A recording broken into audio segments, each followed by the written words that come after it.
नमस्कार, स्वागत है आपका फायदेमंद फंड्स में और मैं हूं नीरज। और मार्केट में एक बात कहते हैं लोग कि बहुत बड़ा पोर्टफोलियो नहीं बनाना चाहिए, क्योंकि आप उतने स्टॉक्स को ट्रैक नहीं कर पाएंगे, नज़र नहीं रख पाएंगे और बहुत ज़्यादा डाइवर्सिफिकेशन होने से रिटर्न पे असर पड़ता है, क्योंकि एवरेज आउट होके फिर वो नीचे आता है। तो कितने स्टॉक रखने चाहिए? क्या बहुत कम स्टॉक्स पे पोर्टफोलियो होना चाहिए या बहुत ज़्यादा का होना चाहिए? एक पुरानी कहावत लोग कहते हैं कि बड़े जितने इन्वेस्टर्स थे वो कहते थे A4 साइज़ का जो पेपर होता है ना, उसमें जितने स्टॉक आप ठीक से लिख पाओ तो उतने होने चाहिए। मतलब 30, 35, 40 और बड़े बड़े जो इन्वेस्टर्स हुए जिनके नाम आप जानते हैं वो सब 30-35 स्टॉक से ज़्यादा नहीं रखते थे। तो क्या ऐसा कोई फंड हो सकता है जिस पे नंबर ऑफ स्टॉक्स रिस्ट्रिक्टेड हो, थोड़ा कंसंट्रेटेड हो, लेकिन रिटर्न बढ़िया कमा के दे, और जिसका फंड मैनेजर बहुत मेहनत करे, क्योंकि नंबर ऑफ स्टॉक्स कम है तो आपको ज़्यादा चूजी होना पड़ेगा। जहाँ बिल्कुल ऐसा एक फंड है उसको हम लोग कहते हैं ICICI prudential focused equity fund. ऐसे और भी फंड हैं, लेकिन आज हम बातचीत करेंगे ICICI Pru focused equity fund के बारे में कि इसके अंदर क्या होता है, कैसे फोकस बनाया जाता है और कैसे टारगेटेड इन्वेस्टिंग की जा सकती है जिससे बेहतर रिटर्न हो। जबकि 5000 स्टॉक लिस्टेड है, उसके बीच में आपको बहुत कम 30 स्टॉक चुनने हों तो बड़ा कठिन काम होता है। लेकिन इस कठिन काम को आसान करेंगे वैभव दुस्साद, जो इसके फंड मैनेजर हैं, और लंबा अनुभव वैभव को है। और मेरे ख्याल में सबसे कठिन फंड यही होते होंगे जहाँ पे नंबर ऑफ स्टॉक बहुत कम रखने हैं और आपको एक बढ़िया रिटर्न कमा के देना। वैभव, बहुत बहुत स्वागत है आपका फायदेमंद फंड्स में, और आज हम लोग इसी पर चर्चा करेंगे। लेकिन फोकस फंड में डीप डाइव करने से पहले एक छोटा सा नज़रिया मुझे आपका चाहिए मार्केट पे। इस वक्त फंड मैनेजर की नज़र में मार्केट कैसा चल रहा है? ये जो बार बार जो तेज़ी होती है, फिर नरम पड़ जाता है, फिर तेज़ी होती है, ये क्या, ये एक अपॉर्चुनिटी है इन्वेस्टर के लिहाज से या एक बहुत छलावा है? ये क्या है? आप लोग कैसे इसको एसेस कर रहे हैं? नहीं, आई मीन मार्केट से काफी अच्छा परफॉर्म कर रहा है लास्ट 3 से 4 साल में, स्पेसिफिकली लास्ट 2 साल में। और लिक्विडिटी बहुत स्ट्रांग है मार्केट में आज भी। डोमेस्टिक लिक्विडिटी काफी स्ट्रांग है, म्यूचुअल फंड्स के पास इनफ्लोज आ रहे हैं और काफी सारे फंड्स कैश में भी हैं। तो part of that reason is also strong liquidity रही है basically.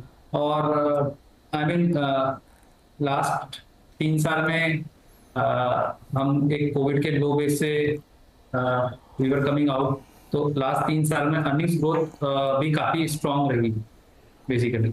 Earnings growth small and mid caps में भी स्ट्रांग रही है और लार्ज कैप में भी स्ट्रांग रही है। तो जो अभी वैल्यूएशंस हैं वो जो पास्ट 3 साल में जो अर्निंग्स ग्रोथ रही हैं लगभग 20 से 25% के CAGR बेसिस पे, वो रिफ्लेक्ट कर रहे हैं अभी के जो वैल्यूएशंस मार्केट में। अब गोइंग फॉरवर्ड बहुत लिमिटेड एवेन्यूज हैं जिसमें कि कोई स्ट्रॉन्ग पॉजिटिव सरप्राइज आए। अर्निंग्स ग्रोथ मोमेंटम शायद चलता रहे, बट हमें लगता है ऐसा है कि अगर आप स्मॉल और मिड कैप्स देखें, उनकी अर्निंग्स ग्रोथ भी काफी अच्छी रही है। 25 to 30% का CAGR रहा है उनके अर्निंग्स ग्रोथ का। बट ये मेजोरिटी ऑफ जो अर्निंग्स ग्रोथ रही है स्मॉल और मिड कैप में, वो मार्जिन एक्सपेंशन से हुई। अगर आप देखेंगे टॉप लाइन ग्रोथ वो बहुत ज्यादा अच्छा नहीं रहा है, और मार्जिन एक्सपेंशन हुए हैं वो थोड़ा सा कमोडिटी प्राइसेस ईज ऑफ हुए हैं, थोड़ा चाइना वीक रहा है, थोड़ा चाइना में सप्लाई साइड इश्यूज रहे हैं, उन सब के कारण उनको काफी बेनिफिट मिला है। अब आगे जाके जो वैल्यूएशंस हैं आज स्मॉल मिड कैप के और मे बी लार्ज कैप के, वो वैल्यूएशंस अभी भी डिस्काउंट कर रहे हैं। 25% काइंड ऑफ जो है अर्निंग्स ग्रोथ रहेगी। आगे जाके जो ड्राइवर्स हैं अर्निंग्स ग्रोथ के वो चेंज हो जाएंगे। मे बी मार्जिन एक्सपेंशन इतना बड़ा ड्राइवर नहीं रहेगा। मे बी रेवेन्यू ग्रोथ एक इम्पॉर्टेंट पार्ट बन जाएगा, और आगे जाके भी आपको सी के ये revenue growth, if they able to get revenue growth और many of these small and mid cap companies, so on aggregate basis मेरा व्यू ये है कि अर्निंग ग्रोथ इटसेल्फ वो स्लो डाउन हो सकती है। ऑफ कोर्स कुछ पॉकेट्स आएंगे जहाँ पे अर्निंग ग्रोथ अभी भी सिक्लिकली रिकवर कर रही होंगी शायद, तो वो एक बास्केट छोड़ के आई थिंक काफी सारे स्टॉक्स में शायद earnings growth momentum slow down हो सकता है, बिकॉज वॉल्यूम ग्रोथ किसी भी सिनेरियो में इंडिया में या रेवेन्यू ग्रोथ 20-25% आना थोड़ा मुश्किल है, despite all the positive effect जो हम इकोनॉमी में देख रहे हैं। इंटरेस्टिंग बात आपने रखी और बड़ी ज़रूरी बात भी दर्शकों के, निवेशकों के लिए समझदारी के लिए, कि जो इतनी ज़बरदस्त अर्निंग एक्सपेंशन दिखी है वो शायद सस्टेन नहीं करेगी, तो इससे थोड़ी सेक्टोरल चर्निंग होगी और मार्केट अपने आप को एडजस्ट भी करेगा। एक लास्ट क्वेश्चन और मार्केट पे, वैभव आपके हिसाब से कोई ऐसी चिंता की बात मार्केट में या जो फंड मैनेजर्स को थोड़ा सा परेशान कर रही हो? नहीं, कुछ पॉकेट्स हैं जहाँ पे थोड़ा सा डिस्कम्फर्ट है। जैसे अभी हम देख रहे हैं रिटेल साइड में थोड़ा ओवर लेवरेजिंग जो हुआ है लास्ट 2-3 साल में, वो एक कंसर्न है। एंड यूज क्या रहा है ये सब रिटेल लोन्स का, वो बहुत क्लियर नहीं है। उसमें क्या लोगों ने इन्वेस्ट करा है मार्केट में या फिर वो एक रियल कंजम्पशन के लिए यूज हुआ है, वो भी क्लियर नहीं है। और अब हम देख रहे हैं कि लास्ट 1-2 क्वार्टर से जो क्रेडिट कॉस्ट हैं रिटेल फ्रंट में वो इंक्रीज हो रही है। वो ऑल टाइम लो पे थी और वो अब सिक्लिकली वापस नॉर्मलाइज हो रही है जो प्री कोविड हुआ करती थी। तो वो एक वो एंगल पे कंसर्न है जहाँ पे कि वो ओवरऑल सेंटिमेंट्स को इम्पैक्ट कर सकते हैं। ओके, बहुत ही इंटरेस्टिंग बात कही है वैभव ने, जो बैंक से रिलेटेड है कि जो लोन बटा है उसका क्या हुआ। इस पर हम आगे चर्चा करेंगे शो में जब हम सेक्टोरली बातचीत करेंगे, लेकिन अब वापस आते हैं अपने फंड के बारे में, जो ICICI prudential focus equity fund है। वैभव, इसको नाम से तो समझ में आता है, बिल्कुल आपने एकदम नैरो कर दिया इसको, बहुत कम। तो बड़ा फंड के बारे में बताइए, कितने स्टॉक रखते हैं, मतलब क्या है इसका, फोकस फंड का मतलब क्या होता है? Focus fund as a strategy यहाँ पे लगभग 25 से 30 स्टॉक्स के बीच में रहते हैं। कॉन्सेंट्रेटेड फंड होता है ये। और इसमें आपने जैसे बताया बहुत सारे फंड्स हैं, सबका डिफरेंट स्टाइल है मैनेजमेंट का। मेरा स्पेसिफिक स्टाइल है मैनेजमेंट का, बट आपने जैसे शुरुआत में बताया इसमें आपको बहुत you have to like very selective जो भी आप स्टॉक्स इस फंड का पोर्टफोलियो का पार्ट बना रहे हैं। कोशिश यही करते हैं कि उसमें एरर ना हो स्टॉक सिलेक्शन में। और सबसे बड़ा चैलेंज यही है कि इतने बड़े यूनिवर्स में केवल 25 से 30 स्टॉक्स ही हैं जो कि इसमें आप ऐड कर सकते हैं। तो बहुत चूजी होगा। बोला, आपको ऐसा नहीं लगता कि कई बार कि यार बहुत सारे ऑप्शन है, ऐसा फंस गया हूँ मैं कि 25-30 में ही सब कुछ करना है, कैसे करूँ कैसे मैनेज कैसे करते हैं? ऑप्शन तो बहुत सारे दिखते होंगे। हाँ नहीं, आई मीन कई बार कुछ स्टॉक्स और आइडियाज मिस भी होते होंगे बिकॉज ऑफ दैट रिस्ट्रिक्शन। तो जनरली एक ब्रॉड स्ट्रेटजी है, ये है कि बेसिकली मैं try to buy only one stock per sector per sub sector. तो मैं एक ही सेक्टर में 3-4 स्टॉक्स खरीदना अवॉइड करता हूँ, except let's say banking sector जिसमें कि 10% वेट रिस्ट्रिक्शन भी होता है। बट मैं एक ही सेक्टर में बहुत सारे स्टॉक्स नहीं खरीदता हूँ, बल्कि एक ही स्टॉक से एक लार्ज वेट बना लेता हूँ। अगर मैं किसी सेक्टर पे बहुत ज्यादा पॉजिटिव हूँ, सेक्टर या सब सेक्टर या सब थीम, सो उससे क्या है कि जो एक मेरा कवरेज है मार्केट का वो थोड़ा मेरे को मिलता है। और दूसरा ये है कि at any given point in time कुछ थीम्स हैं जिसमें मैं ज्यादा पॉजिटिव हूँ, कुछ थीम्स हैं जो कि मैं अवॉइड कर रहा हूँ, तो उस थीम का जीरो रिप्रेजेंटेशन होगा। और जिस थीम पे ज्यादा पॉजिटिव हूँ, मेरी उस थीम का रिप्रेजेंटेशन थोड़ा बेटर होगा। तो कुछ पार्ट ऑफ द मार्केट जो है वो इसमें होगा ही नहीं बेसिकली, तो उसका एक्टिव शेयर काफी ज्यादा होगा फंड। इसमें आपने ज़्यादातर लार्ज और मिड कैप रखे, स्मॉल कैप की तरफ आप गए नहीं। ये इसलिए कि आपको थोड़ा सा कंजर्वेटिव रहना था, कम रिस्क लेना था, या उनकी क्वालिटी में भी इशू है इसलिए क्यों जाना उधर, इधर कंजर्वेटिव रहो? लार्जली एक आप एक साइकिल देखेंगे, वैल्यूएशन साइकिल, एक economic expansion cycle. We are somewhere, हम लोग middle to late stage of economic expansion cycle में। हम्म, इस स्टेज में if I build a very large portion in small cap, then उसको बिल्ड करना और फिर उसके रिटर्न्स को एंजॉय करना फंड में और फिर सक्सेसफुली एग्जिट करना, at this stage it would be tricky. अगर मैं 2020 में होता तो यकीनन स्मॉल कैप में कुछ ना कुछ वेट रखा होता मैंने, मे बी काफी अच्छा वेट रखा होता स्मॉल कैप में। बट अभी हम 2020 में नहीं है, 2024 में है। तो अब मुझे एक चीज़ बताइए, क्योंकि इसमें कोई क्राइटेरिया नहीं है, आप किसी भी तरह चुन सकते हैं, तो दर्शकों को समझ के बताइए, जैसे आप किसी शादी में गए, वहाँ बुफे लगा हुआ है, तो आप केवल सलाद से अपना पेट भर सकते हैं, या आप चाइनीज़ से अपना पेट भर सकते हैं, या केवल जूस पी के अपना पेट भर सकते हैं। ये इस बात से तय होता है कि आप अपनी सेहत का ख्याल कैसे रखते हैं, कैसे आप पार्टी को एंजॉय करना चाहते हैं।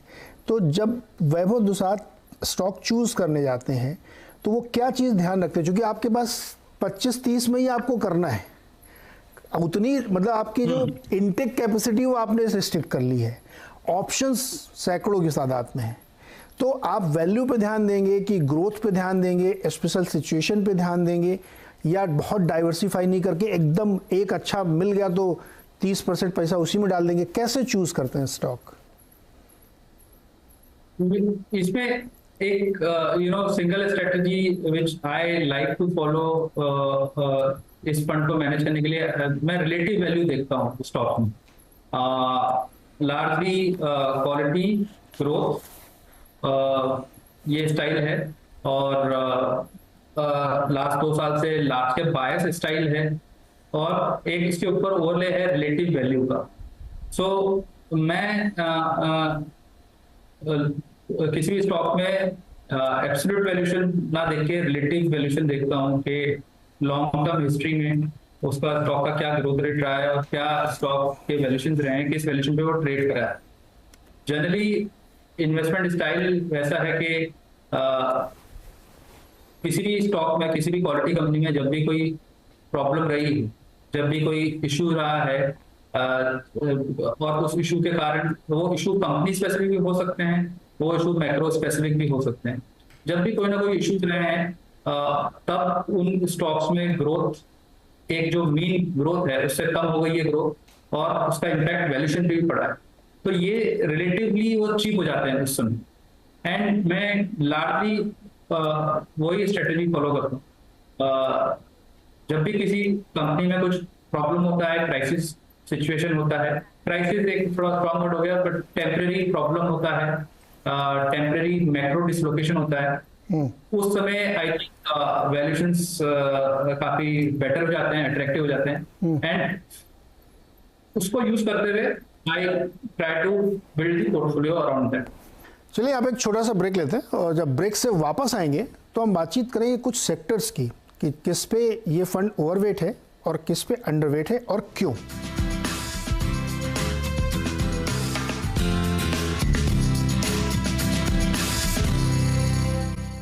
फंड्स में, और आज हम बातचीत कर रहे हैं ICICI Prudential focused equity fund के फंड मैनेजर वैभव दुसात से। अब एक चीज मुझे बताइए, बैंकिंग सेक्टर पे आप ओवरवेट हैं या अंडरवेट है, और दोनों में से जो भी है क्यों?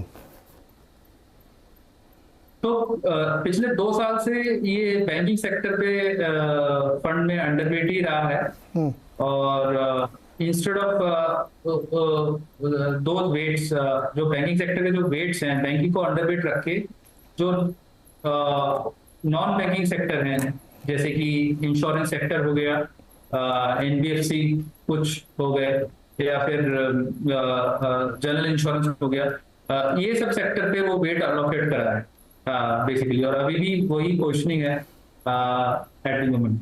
बैंक में क्यों अंडरवेट है? हालांकि अभी भी इन्वेस्टमेंट वाइज तो सबसे ज़्यादा उसी में, अंडरवेट क्यों है बैंक में? बैंक में आई थिंक डिपॉजिट एक बहुत बड़ा चैलेंज रहा है। अगर आप देखें तो जो डिपॉजिट ग्रोथ 14-15% रहा करती थी, हुआ करती थी, वो केवल अभी 8-9% रह गया है basically. And a part of that is also because आप देख रहे हैं कि इक्विटी मार्केट्स में काफी इनफ्लो बढ़ा है। तो आई थिंक वो एक चैलेंज रहा है बैंक्स में, अभी तक वो चैलेंज रहा था। अभी गोइंग फॉरवर्ड शायद चैलेंज होगा निम एक्सपेंशन में because of interest rate scenario.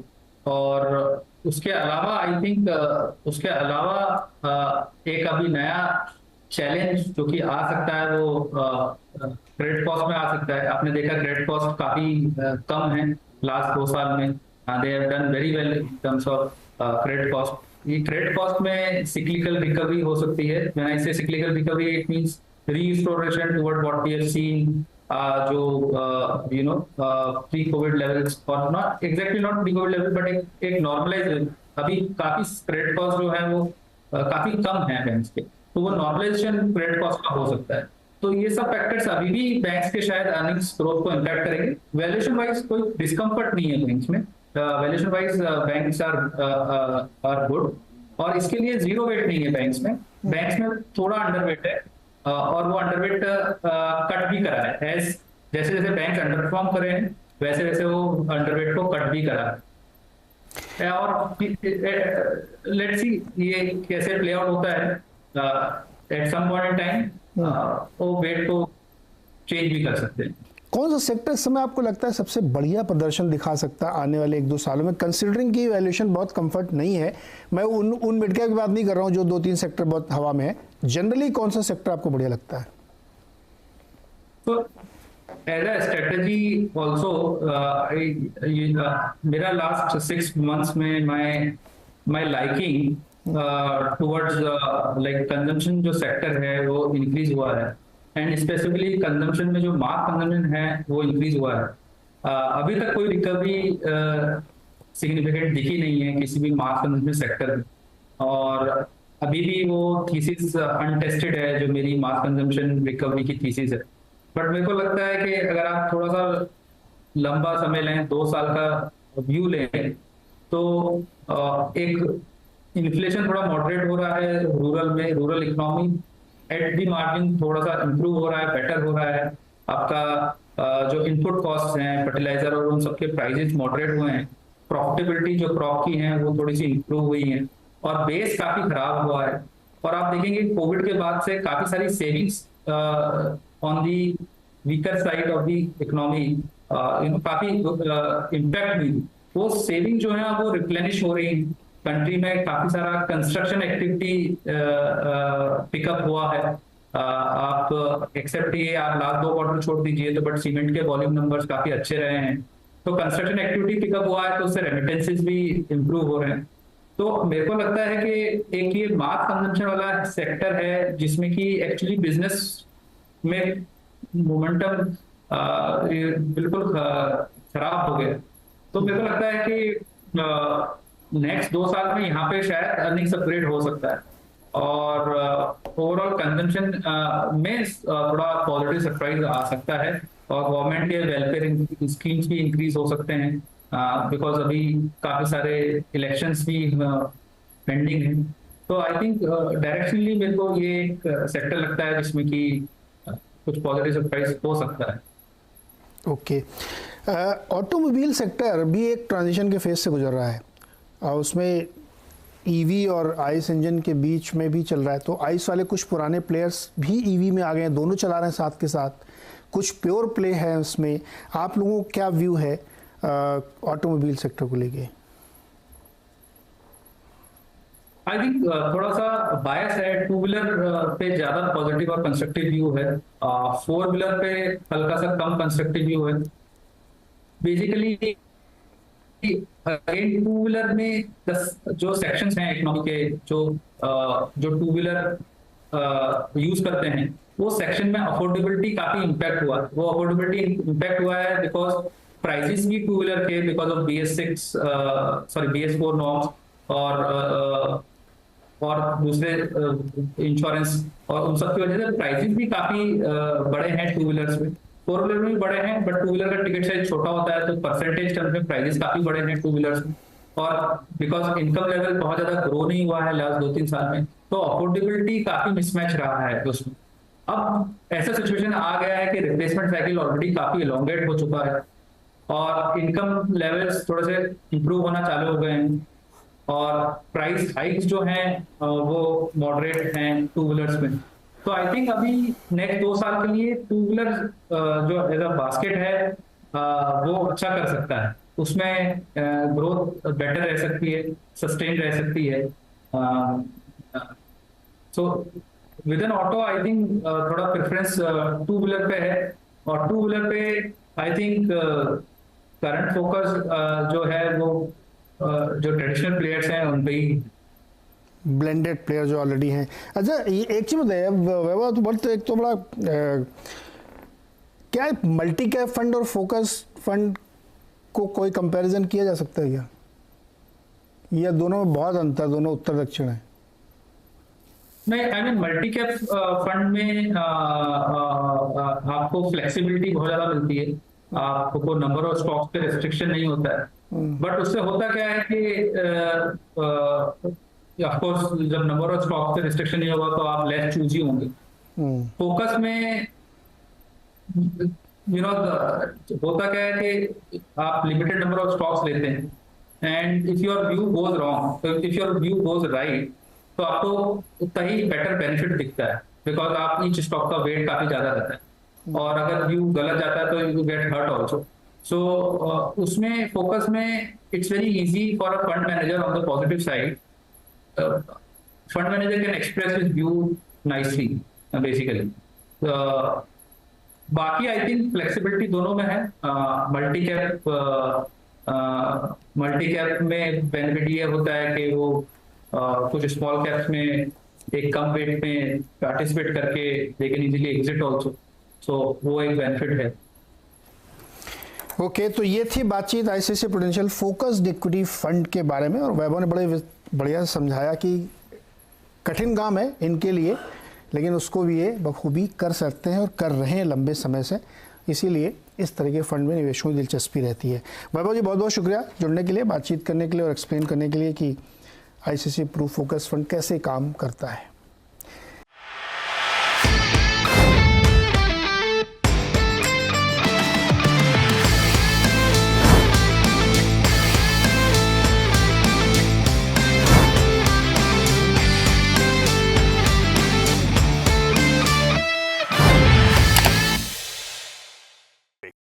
बता दें कि मनी कंट्रोल पर दिए गए विचार एक्सपर्ट्स के अपने निजी विचार होते हैं। वेबसाइट या मैनेजमेंट इसके लिए उत्तरदायी नहीं है। यूजर्स को मनी कंट्रोल की सलाह है कि कोई भी निवेश निर्णय लेने से पहले सर्टिफाइड एक्सपर्ट की सलाह लें।